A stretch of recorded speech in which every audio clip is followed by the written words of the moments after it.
జై శ్రీమన్నారాయణ. నేను మీ icon astrologer Gattupalli Suresh Babu. అయితే మనకి ఈ 2025 సంవత్సరం వచ్చిన తర్వాత ద్వాదశ రాశుల వారందరికీ కూడా శుభప్రదంగానే మొదలవుతుంది.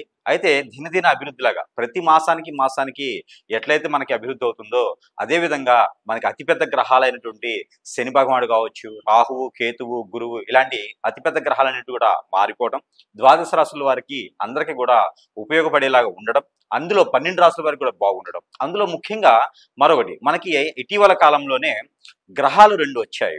ఆ గ్రహణాలు వచ్చేసి చంద్రగ్రహణం, సూర్యగ్రహణం మనకి ఈ సెప్టెంబర్ మాసంలోనే ఆరంభమైనాయి. సెప్టెంబర్ 21వ తారీఖున వచ్చినటువంటి చంద్రగ్రహణం, అలానే సెప్టెంబర్ 21వ తారీఖున వచ్చినటువంటి సూర్యగ్రహణం. ఈ గ్రహణాల సందర్భంగా అందరూ కూడా భయభ్రాంతులు అయ్యేలాగా కొంతమందికి అనిపిస్తూ ఉంది. ఇలాగా ఏ రాశి వారికి ఎలా ఉండబోతుంది, అలానే ఈ గ్రహణాల అనంతరం కూడా మనకి వచ్చేసి అక్టోబర్ మాసం వస్తుంది.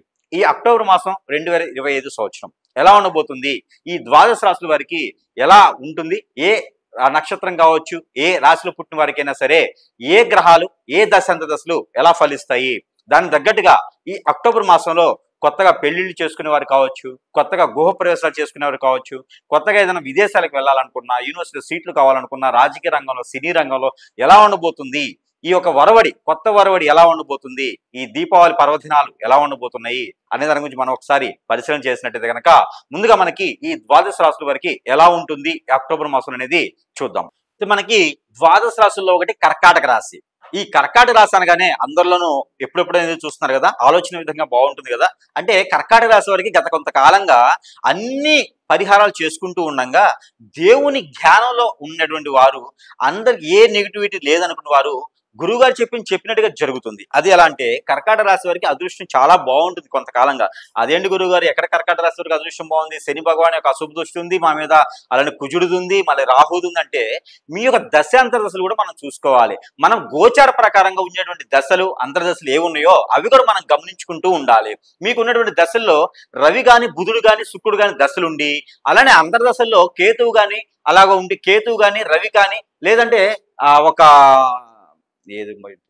చంద్రుడు గారి అంతర్దశ ఉంటే గనక మీకు అన్ని రకాల కలిసి వస్తుంది. అలానే మనకి గోచార ప్రకారంగా మీరు గనక 4వ స్థానంలో రవి, 6వ స్థానంలో రవి ఉండి, 8, 9వ స్థానంలో శని భగవానుడు ఉండి, 2, 4వ స్థానంలో బుధుడు ఉన్నా కూడా మీకు ఈ అక్టోబర్ మాసం 2025 సంవత్సరంలో అద్భుతంగా కలిసి వస్తుందని చెప్పొచ్చు.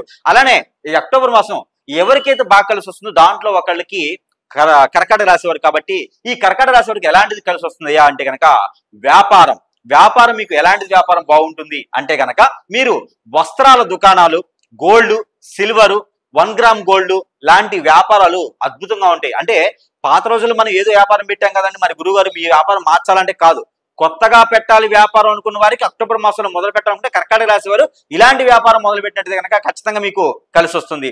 అదే విధంగా కాకుండా ఇంకా మీకు ఈ వ్యాపారం ఒకటే కాదు, ఏదైనా పార్ట్నర్షిప్ వ్యాపారాలు పెట్టాలనుకుంటే కనుక ఖచ్చితంగా కలిసి రాదు. కాబట్టి పార్ట్నర్షిప్ వ్యాపారాలు అనేది మీరు పెట్టకూడదు, ఎందుకంటే అది మీకు అంతగా సానుకూలంగా లేదు. మీ చుట్టూ ఉన్న వారే మీకు వెన్నుపోటు పొడిచేలా ఉంది. కాబట్టి అలాంటి వ్యాపారాలు మీకు సానుకూలంగా పెట్టకూడదు. మరొకటి ఏంటంటే కనుక అదే విధమైనటువంటి సానుకూలమైన వాతావరణం, అదే విధమైనటువంటి వ్యవహారం కూడా మనకి కనిపిస్తుంది. ఇంకో విషయం, భార్యాభర్తల మధ్యన సంకేత భావం, ఏదైతే భార్యాభర్తలు ఉన్నారో వారి ఇద్దరి మధ్యన ఎవరైనా 3వ వ్యక్తి చేరారా అంటే వారిద్దరు విడిపోయి కోర్టు మెట్టు ఎక్కేదానికి కూడా కనిపిస్తూ ఉంది. ఇవన్నీ కూడా కాకుండా మరొక విషయం ఏంటంటే కనుక పిల్లలు, పెద్దల మాట వెళ్ళినటువంటి పిల్లల మాట లెక్క చేయనటువంటి పెద్దవారు, ఏదైతే పిల్లలకి ఇష్టమైందో అది పెద్దవారు చేయరు, పెద్దవారికి ఇష్టమైంది పిల్లలు చేయరు. ఈ రకమైనటువంటి సానుకూలత మీకు లభించాలంటే కనుక 12వ తారీఖు వారికి ఖచ్చితంగా ఆగాల్సిందే. 12వ తారీఖు తర్వాత కూర్చోబెట్టి మాట్లాడండి. భార్యాభర్తలైనా పిల్లలైనా సరే కూర్చోబెట్టి మీరే మాట్లాడండి, సమస్య పరిష్కారం అవుతుంది. లేదు అంటే 3వ వ్యక్తిని తీసుకొచ్చారంటే కనుక ఖచ్చితంగా ఆ సమస్య చాలా పెద్ద కార్యక్రమం అయ్యేటట్టుంది, అది కోర్టు మెట్టుల వరకు వెళ్ళేటట్టుంది. పిల్లలైతే దూరం అయ్యేలా కనిపిస్తున్నారు. కాబట్టి ఒకటే చెప్తుంది ఏంటంటే కనుక ఇద్దరి మధ్యన ఐక్యత భావం పెరగాలి, సంకేత భావం పెరగాలి, ప్రేమ, అనురాగం, ఆప్యాయత లాంటి పెరగాలి, ఉమ్మడి కుటుంబం లాంటి ఎక్కువగా ఉండాలి. కాబట్టి కర్కాటక రాశి వారికి ఏదైతే ఉందో వీరందరూ కూడా సానుకూలంగా ఉండాలి అనుకుంటే కనుక కూర్చొని మాట్లాడుకుంటే సరిపోతుంది. ఇకపోతే మీకు ఆరోగ్య సమస్యలు ఏమైనా ఉన్నాయా అంటే ఆరోగ్య సమస్యలు ఉన్నాయి, ఖచ్చితంగా ఉన్నాయని చెప్పొచ్చు. ఎందుకంటే బుధుడు భగవానుడు మీకు అంతగా సానుకూలంగా లేడు. కాబట్టి స్టమక్ రిలేటెడ్ సమస్యలు, అలానే బ్లడ్ రిలేటెడ్ గా కిడ్నీ, లివర్ ఇలాంటి సమస్యలు కూడా మీకు కనిపిస్తా ఉన్నాయి. అలానే సైనిస్ కానీ, అలానే మనకి గ్రంథులకు సంబంధించినటువంటి థైరాయిడ్ కానీ ఇలాంటి సమస్యలు కూడా కనిపిస్తా ఉన్నాయి. కాబట్టి దానికి వైద్యం దగ్గరికి వెళ్ళి పరీక్ష నిమిత్తంగా చూయించుకుంటే కనుక మీకు సానుకూలంగా ఉంటుంది. అది 15వ తారీఖు తర్వాత వెళ్ళండి వైద్యుని వద్దకి. అక్టోబర్ 15వ తారీఖు 2020 సంవత్సరం తర్వాత మీరు హాస్పిటల్లో మీరు చూయించుకున్నట్టే కనుక మీకు సానుకూలమైనటువంటి వాతావరణం ఉండేసి ఆ వైద్యం కూడా చేయించుకుంటే మీకు ఆ ఒక విధానమైనటువంటి రోగము జబ్బు కూడా తగ్గిపోయేదానికి కనిపిస్తూ ఉంది. ఇకపోతే రాజకీయ రంగాల్లో ఎవరైనా అడుగు పెట్టాలనుకుంటే కనుక 22వ తారీఖు తర్వాత ప్రయత్నం చేయండి, ఖచ్చితంగా మీకు మంచి ఫలితం ఉంటుంది. విదేశాలకు వెళ్ళాలనుకున్న వారు 12వ తారీఖు తర్వాత ప్రయత్నం చేయండి, ఖచ్చితంగా మీకు సానుకూలమైన వాతావరణం కనిపిస్తూ ఉంది. విదేశాలకు వెళ్ళడానికి డిసెంబర్ రావాలి, ఇప్పుడు ప్రయత్నం చేయడానికి అయితే సానుకూలంగా అయితే కనిపిస్తూ ఉంది. ఇక ఈ రకమైన ప్రయత్నాలు కాకుండా ఇంకా మీకు నెగిటివిటీగానే ఏమైనా ఉన్నది, గురుగారు మాకు సంపాదించాలనుకుంటే ఇక్కడ ఖచ్చితంగా సంపాదించండి. ఇంకా కూడా మన దగ్గర కొన్ని రకాల వస్తువులు మీరు చేయొచ్చు, చేయకపోవచ్చు, దానాలు, ధర్మాలు, యజ్ఞాలు, యాగాలు, హోమాలు మీకు కుదరొచ్చు, కుదరకపోవచ్చు. మనం చెప్పిన పరిహారం మీకు కుదరొచ్చు, కుదరకపోవచ్చు. కానీ గురుగారి దగ్గర కొన్ని వస్తువులు ఉంటాయి. ఆ వస్తువులు మీ సమస్యను బట్టి మీ వద్దకి మీ చెంతకు చేర్చడం జరుగుతుంది. కాబట్టి ఏదైనా సమస్య ఉంటే కూడా గురుగారిని సంప్రదిస్తే కనుక ఖచ్చితంగా మీకు సానుకూలమైనటువంటి వాతావరణం కల్పించేలా ఉంటుంది. కాబట్టి ఈ యొక్క పరిహారాలు, దేవుని యొక్క అనుగ్రహం మనకు కావాలి. ఈ యొక్క పరిహారాలు కూడా మీరు చేసుకుని అదృష్టవంతుల వారిని నేను కోరుకుంటా ఉన్నాను. అయితే మనకి ఈ రాశి వారు కనుక ఈ పరిహారం చేసుకున్నట్లయితే ఖచ్చితంగా మీకు ఆ ఒక దేవాది దేవుని యొక్క అనుగ్రహం అనేది మీకు ఖచ్చితంగా లభిస్తుందని చెప్పొచ్చు. అయితే ఈ రాశి వారు ముఖ్యంగా చేసుకోవాల్సిందంటే కనుక ఏదైనా సరే వైష్ణవాలయం అంటే కనుక విష్ణుమూర్తి, రాముల వారు కావచ్చు, వెంకటేశ్వర స్వామి కావచ్చు, కృష్ణాలయం కావచ్చు, ఇలాంటి ఆలయాల్లో కనుక ఏదైనా వారంలో ఒక బుధవారం లేదా ఒక గురువారం రోజున పులిహోర నైవేద్యంగా సమర్పించుకోవాలి. నిమ్మకాయ అయినా పర్వాలేదు, అది చింతపండు అయినా పర్వాలేదు.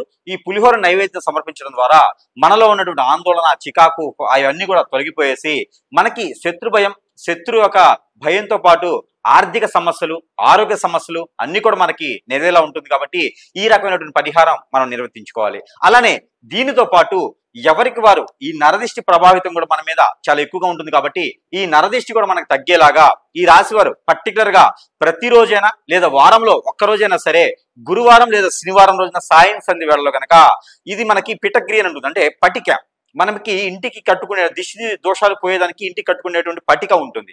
ఆ పటిక ఒక 50 గ్రాములు సుమారుగా తీసుకొని, అంటే కాటా వేసుకోవాలనేది అవసరం లేదు, చిన్న సుమారు ఒక 50 నుంచి 100 గ్రాములు సుమారుగా ఆ పటిక తీసుకోండి. తెల్ల ఆవాలు 1 టీ స్పూన్ తీసుకోవాలి. అలానే గ్రీన్ కలర్ అంటే పచ్చిగా ఉండేటువంటి నిమ్మకాయ 1 తీసుకొని ఎవరికి వారే తల చుట్టూ క్లాక్ వైజ్ గా 7 టైమ్స్, తల దగ్గర నుంచి కాలి వరకు ఇలా దిగజారుగా తీసుకునేటువంటి ఒక 7 టైమ్స్ తీసేసుకొని ఆ నిమ్మకాయ ఇంటికి దూరంగా వెళ్ళేసి కాలి కింద పెట్టేసి తొక్కేయాలి. ఎడం కాలు పెట్టి కింద పెట్టి తొక్కేయాలి. ఆ పటిక అలానే ఆవాలు ఆ పారేటువంటి నీటిలో కానీ పొదలుగా ఉన్నటువంటి చెట్లలో కానీ వేసేస్తే కనుక మనలో ఉన్నటువంటి నరదిష్టి, నరఘోష కూడా తగ్గిపోతుంది, ఆందోళన కూడా తగ్గిపోతుంది, శత్రు భయం కూడా తగ్గిపోతుంది. ఏదైనా మనం ముందుగా అనుకున్నటువంటి కార్యక్రమాలు ఏవైతే ఉన్నాయో అవి నెరవేరటానికి కూడా పనిచేస్తుంది. అలానే ఇక పోయిదట మీరు ఏది కూడా ఈ యొక్క అనుగ్రహాలతో పాటు అలానే మనకి దేవుని అనుగ్రహం కూడా ఉంటుంది. కాబట్టి మీరు మరొక రెమెడీ కూడా చేసుకుంటే చాలా మంచిది. నవగ్రహాలు ఏవైతే నవగ్రహాలు ఉన్నాయో ఈ నవగ్రహాల చుట్టూ 9 సార్లు ప్రదక్షిణ చేయాలి. ఏదైనా శనివారం లేదా మంగళవారం 9 ఉదయం సమయంలో చేయాలి. ప్రదక్షిణ చేసుకుంటూ శనీశ్వరునికి, అంటే గ్రహాలన్నీ కూడా కొంచెం మార్పులు చేర్పులుగా ఉన్నాయి కాబట్టి అలానే శని భగవానుడు వచ్చేసి ఈ రాశి వారికి మనకి వెనకంజులో ఉన్నారు, అంటే వెనక చూపులో ఉన్నాడు అనమాట. అలానే ముందు చూపు రావాలంటే నవంబర్ 23 తర్వాత వస్తుంది. కాబట్టి ఆ నవంబర్ 23 తర్వాత కూడా ఈ రెమెడీ అనేది మీరు ఖచ్చితంగా చేసుకోవచ్చు. నవగ్రహాల చుట్టూ ప్రదక్షిణ చేసుకుని మంగళవారం లేదా శనివారం ఆ నవధాన్యాలు అనేది నవగ్రహాల మీద వేయాలి. అలానే శనీశ్వరుడి దగ్గర ఒక చిన్న మొల, ఒక చిన్న బిల్లం గెడ్డ, అలానే దీపారాజన చేయాలి. నువ్వుల నూనె కూడా అభిషేకం చేసుకోవచ్చు. ఈ రకమైనటువంటి పరిహారాలు చేసుకొని ఖచ్చితమైనటువంటి అదృష్టాన్ని మీరు పొందేలా ఉంటుంది.